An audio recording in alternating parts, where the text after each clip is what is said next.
gotta go home. I'm gonna go home, gonna get some sleep, might edit some things, and we will probably be back here tomorrow, midday, early afternoon, to do this whole thing again.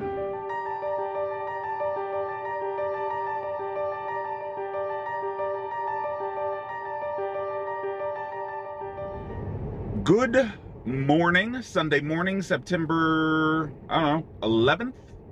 And it is morning. It is 8:30. We are headed to meet Lily. We're going to grab some breakfast, and then we are going to the Bellagio. Going to put in, hopefully, a long, profitable session, and then after the Bellagio, it's really none of your business, but we got to clean the kitchen, and we got to do some laundry, you know. But the important part is we're starting early today. Let's make it a good day today.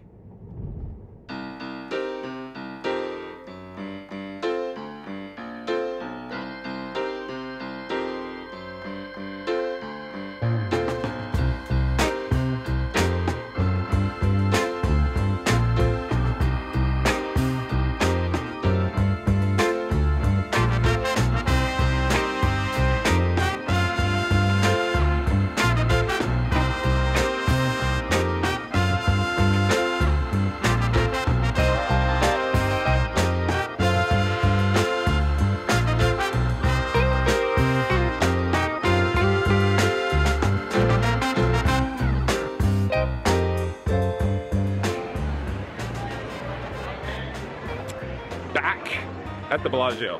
Here we go again. Feels like I was just here, left, went home, slept, went and had breakfast with Lily, spent way too much money at a record store, and now we're back to the grind. Just wish us luck. Again.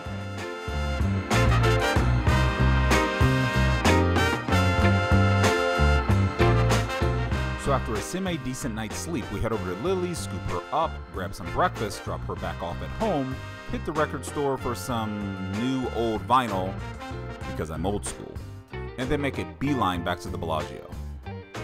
Rarely do I get into the day game action at this joint, and I'd imagine it'd play a bit differently than the evening games. I was quickly set in a 5-10 must-move game where I instantly lost $100 by missing a draw and folding the river, but that's just a scratch, no big deal. Sometimes I miss things. Before I can get $100 worth of revenge though, I moved to the main game. The main game was a mixed bag of 2 OMC types, a couple of regs that had apparently played all night, a buddy of mine from St. Louis who I've literally never beaten in a red-black flip 10 years running, and some unknowns. So on the scale of good table, bad table, this one is leaning towards very good. After a while, a thing I noticed was that this table was very, very call happy. There weren't many 3-bets at all, even with hands that clearly warranted them.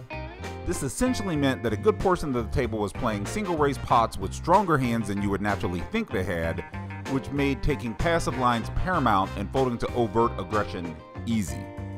On the other hand, it also made people's 3-betting ranges stronger when they did 3-bet. A factoid that I wish I would have remembered later in the session, but we'll get to that in due time. You'll soon see that I was no stranger to picking up pocket pairs this session. It felt like every time I looked down at my cards, another pocket pair. Some better than others. This one? Well, this is one of the better starting hands in this game. Pocket aces. A few people are missing from the table, so we play this hand 5-handed. I start by opening the $30 in the cutoff, which elicits calls from the button, the small blind, and the big blind. We go to the flop 4 ways. King of hearts, 9 of spades, 6 of spades. Both blinds check.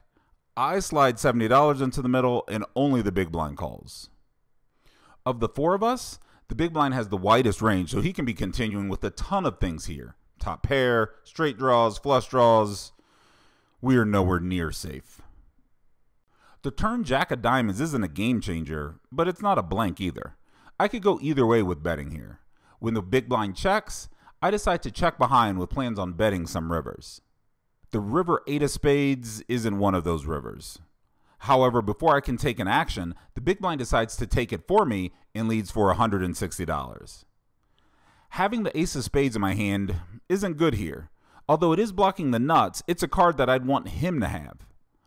Overall, the table is passive, but this particular villain is not. I feel my hand is still a bit too good to fold, especially after my turn check, so I find the call, and he shows me King 9 of clubs.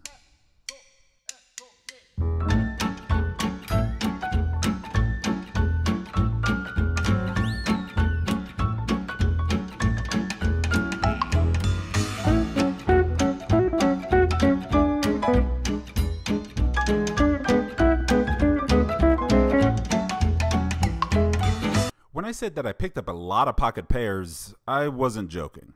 I think in this session I picked up every pocket pair from aces down to deuces. Every one of them. Unfortunately, I'm not a professional set flopper, and the entire experience turned out to be a net negative for sure. Here I open pocket fours under the gun with one player missing from the table. This isn't necessarily a pure open, but one of them is red, and that's enough for me. $30. The low jack and hijack come along, and we're off to the flop, 3 ways. Ace deuce 5 with 2 diamonds, and I lead with a check. The low jack bets $30, and he is rewarded with both the hijack and myself continuing to the turn. Me peeling one here isn't so bad. I do wish my red 4 was the other kind of red 4, but it is what it is. The turn deuce of diamonds is the guillotine for this hand. Yes, I still have a gut shot, but I don't want to necessarily see the 3 of diamonds now, do I? Unless this hand gets checked through, this is where I make my exit. I check, the low jack continues with a $100 bet, and both the hijack and myself can't get to the next hand fast enough. Oh look, another pocket pair. This time around it's the hijack doing the opening. He opens for $30, and I find the call with my all-powerful black 7s on the button, and the big blind tags along. There are 3 of us to this flop. Jack of clubs, 9 of clubs, 6 of diamonds. The big blind checks, and the hijack continues with a standard-sized continuation bet, but the spidey senses begin tingling. Something doesn't feel right. Not sure if it's his sizing or body language, but something feels off. I decide not to get larcenous on this flop, though. Let's just call here, see what the big blind does, and hopefully see a turn. I call, and the big blind calls behind me. The turn brings the deuce of diamonds, a complete blank. The big blind checks again. It doesn't seem like he cares about this hand in the least. The hijack now also checks. If there's one thing that I've built up trust in over the years, it's my intuition. The hijack flop bet felt weak, now he's checking. It's time for me to pounce. I slide $140 into the middle, and as expected, the big blind folds like a cheap suit. The hijack, well, he decides to now check raise to $400. And as I'm folding, I'm learning a valuable lesson. Unless your name is Robbie, don't trust your intuition.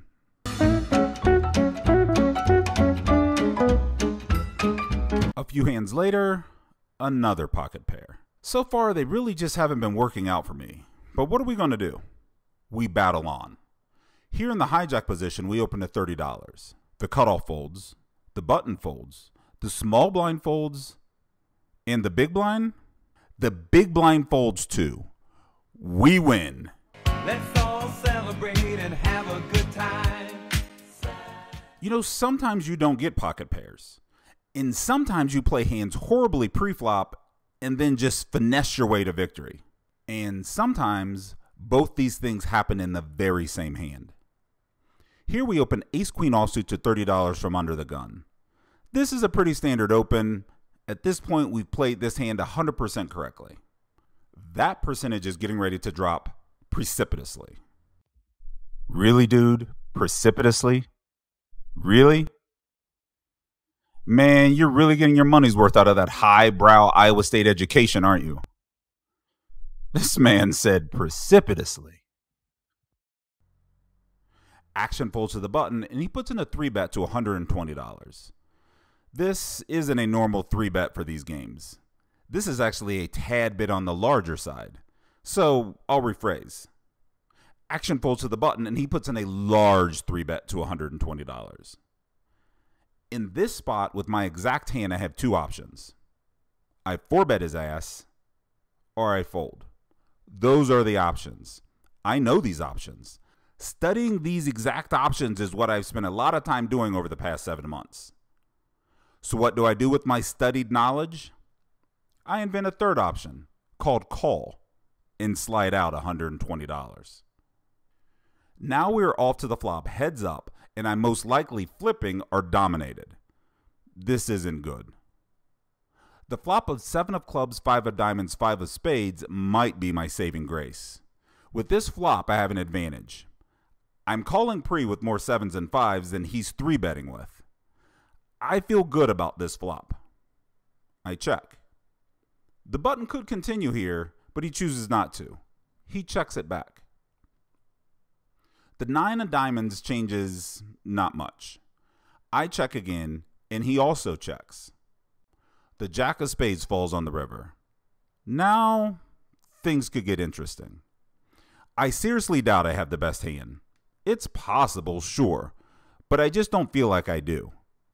If I bet and he has a pocket pair, I expect him to just call, and I lose.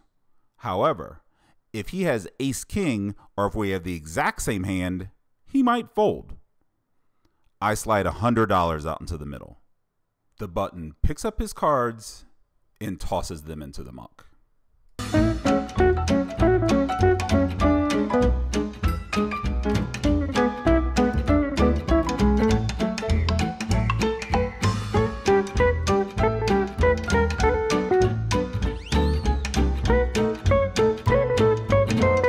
About 15 minutes after the finesse with ace-queen offsuit, we look down at, guess what? Another pocket pair. We look down at pocket 5s under the gun. I decide to open at $30 and only get called by the big blind. The big blind, to my direct right, wasn't splashy, but he entered a lot of pots. Like, a lot of pots. Once in the pot, however, he played pretty straightforward for the most part. So with him, I didn't need to worry about being moved off of a winning hand. We see 6 of hearts, king of clubs, queen of hearts, and the big blind checks. Now with action on me, and this board squarely hitting my range as the under the gun opener, I continue for $50 and the big blind calls. This doesn't necessarily mean I'm behind though. There are a lot of available draws on this board.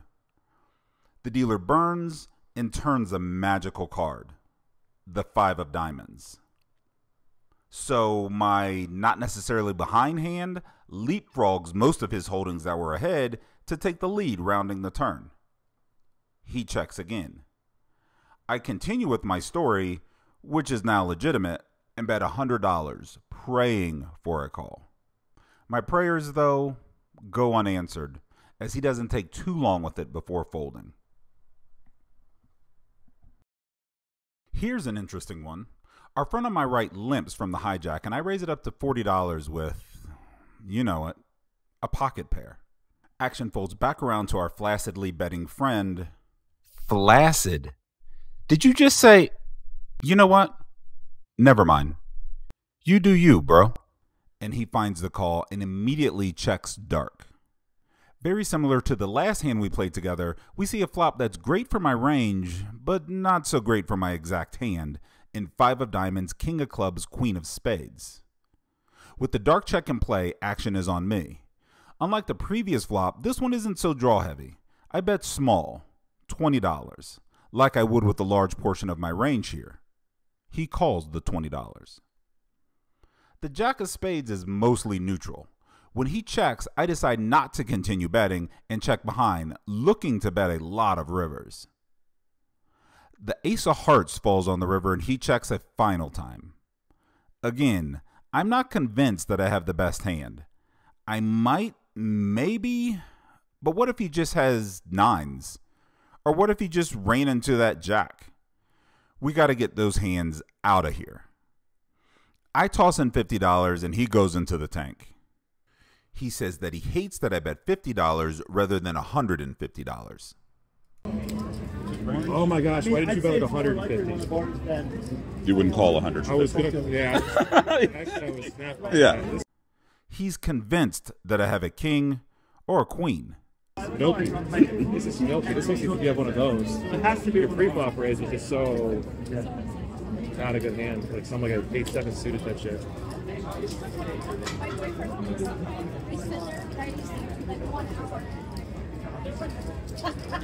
This was the king nines. I don't know. He also tells me that if I'm bluffing, it's the best sized bluff he's ever seen in his life. That's a bluff. That's the best sized bluff I've ever seen in my life. After a few more seconds, he folds.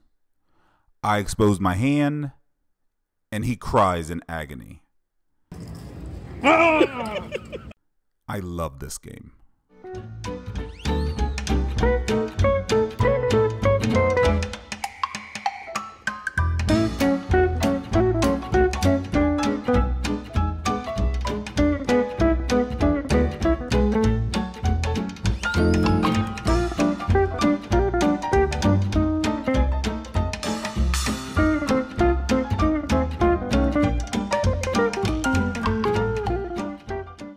As the session continued, I ended up putting myself in weird spots like this next hand and was slowly burning off chips because of it.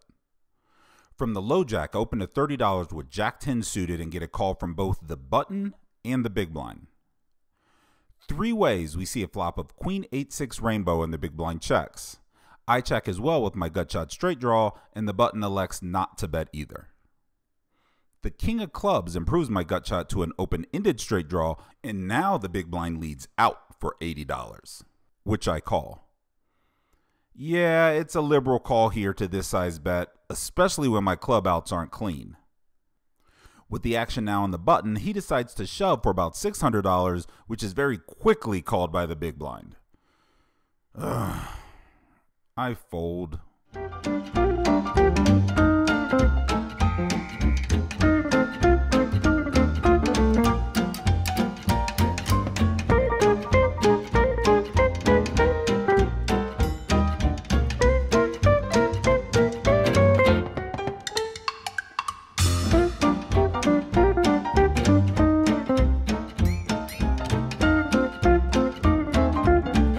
This session really just wasn't going my way.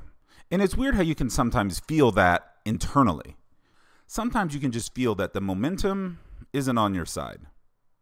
Action folded to me in the hijack, and I open with, yep, another pocket pair.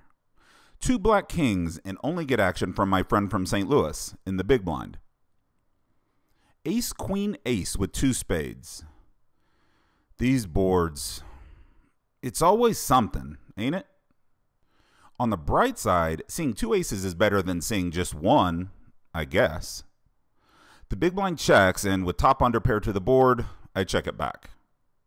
The turn 9 of spades completes the front door flush draw, and the big blind checks again. Me having the nut flush blocker in my hand is great, and knowing my opponent loves to check raise leans me into checking this street too. No need to bet and get blown off my equity if he happens to have a flush himself.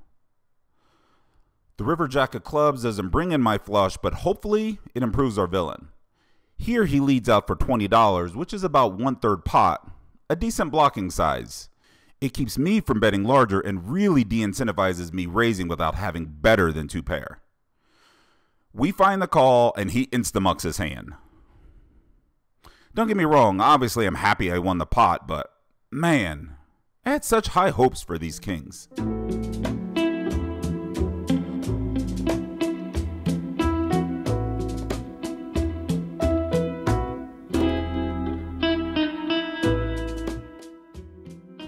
99 times out of 100, if you see me in the parking garage, session's either starting or it's ending.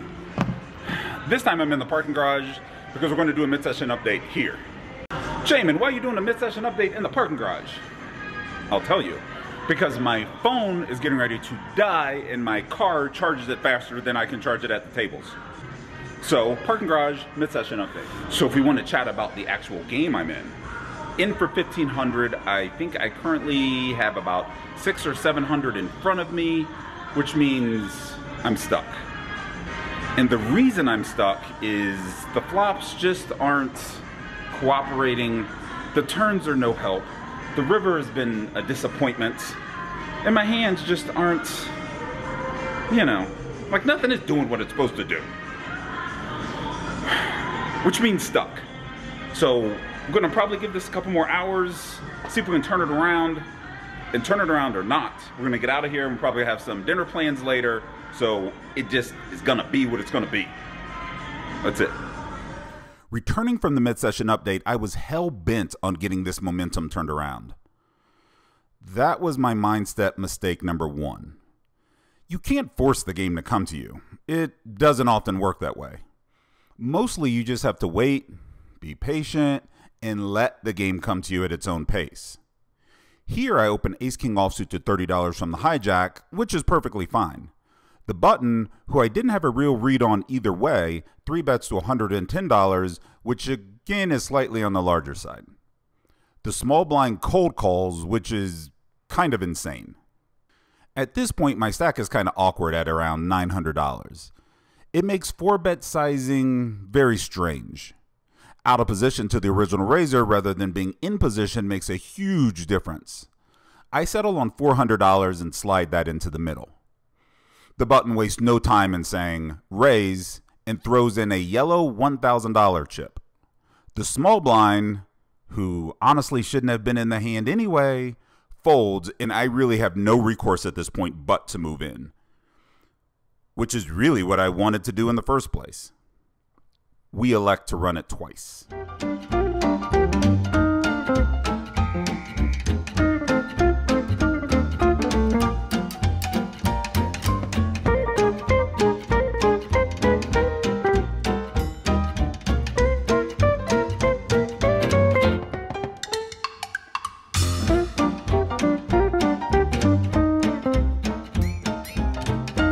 Chop the small blinds $110.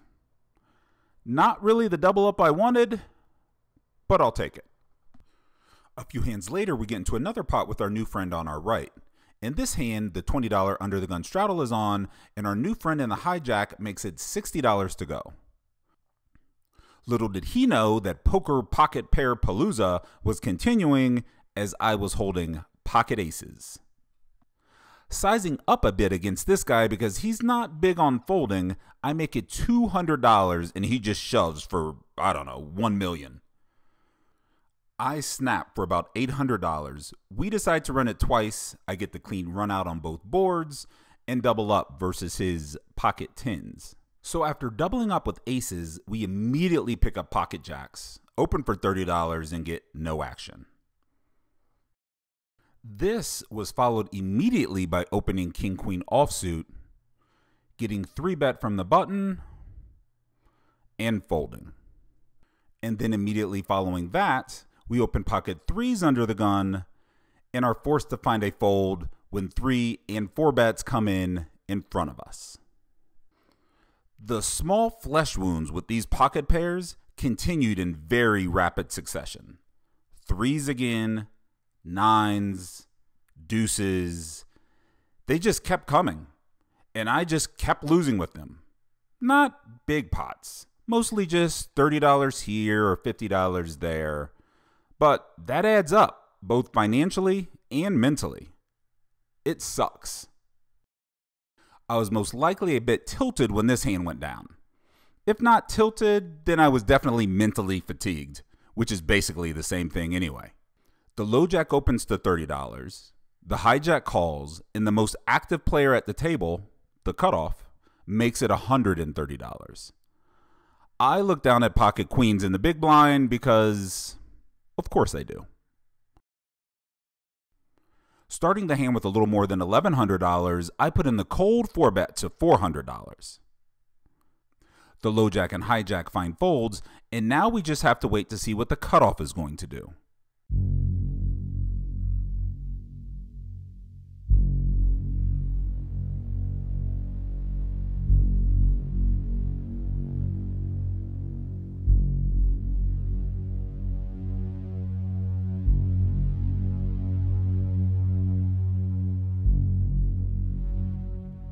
He thinks about it for a while, and 5-bet shoves, covering me. I don't think about it at all, and snap get my remaining $750 into the middle. This isn't a pure punt, but it's pretty close. The cutoff's 3-betting range here should be pretty tight after a low jack open and a hijack call. meaning he's not just going to go crazy with pocket jacks or pocket tens here. And since I'm blocking ace queen and king queen, that only leaves a few hands. He shows me one of them when he turns over pocket kings. I can't tell you a lot about the board because I honestly didn't write it down. I can tell you for a fact that it didn't contain a queen. That part I know.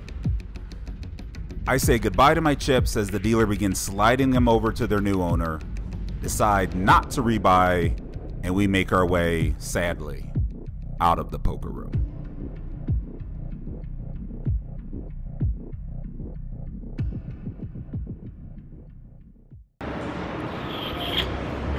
So we're back in the parking garage. This is the end of session wrap up. We're not doing mid-session update part 2 or anything. After the mid-session update, we battled back. I think at the lowest point, our stack got down to 500 or 600. We battled it back up to about 1400, 1500. Then we ran our pocket queens into pocket kings pre-flop, and we left with nothing. I'm not gonna lie, there are times when I do these end of session wrap-ups where I say I bought in for whatever, I cashed out for whatever, but I feel a little bit nervous. I mean, I am in a public parking garage in the middle of Las Vegas. Tonight, we ain't got that problem. I ain't nervous at all. I bought in for 1500 and I cashed out for zero, nothing. It's just one of those nights. But life goes on. And the vlog will continue. That being said, if you like the vlogs, in fact, if you still like the vlogs, leave me a comment. I will probably respond eventually, maybe. And subscribe and hit the little notification thing. And I will catch you next time. Promise you, I'll catch you next time. Bye. Y'all want to see all the outtakes, fun facts, and behind the scenes craziness? Well, here we go. But the plan right now is to put in a decent length session. Plans. What is with the... But the important part, it was going... So here we are again at the Bellagio, and it's short... Blah, blah, blah. We are back in the parking garage, and this time it is not a set. And then we got it all in kings versus queens. Then we got it all in our queens versus kings. Then we got it all in pre-flop, our queens versus pocket kings, and we lost. So, while there are times when I'm doing these mids, well, I feel a little bit. So criminals, if you're around, don't come looking for me. I'm not the mark. And I don't have good things to say about the turns or rivers either. So, parking garage mid-session. So we're gonna give this a couple more hours, and then we gotta get out of here. Gonna have, in the turns, we don't even want to talk about the turns and what the turns are doing. And this will probably never see the light of day. Probably. We are testing shooting a vlog with just our phone.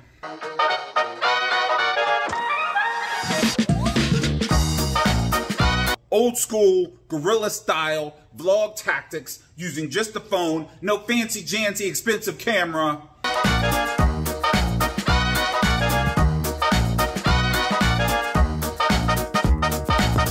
This will probably never make it on the YouTube, and if it does make it on the YouTube, it turned out extremely, extremely well. Probably not a long session, just enough to get my beak wet with the phone vlog.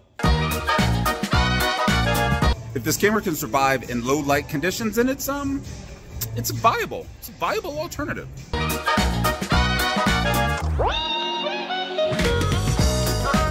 Because the game that I'm currently in is batshit crazy. Can I say that?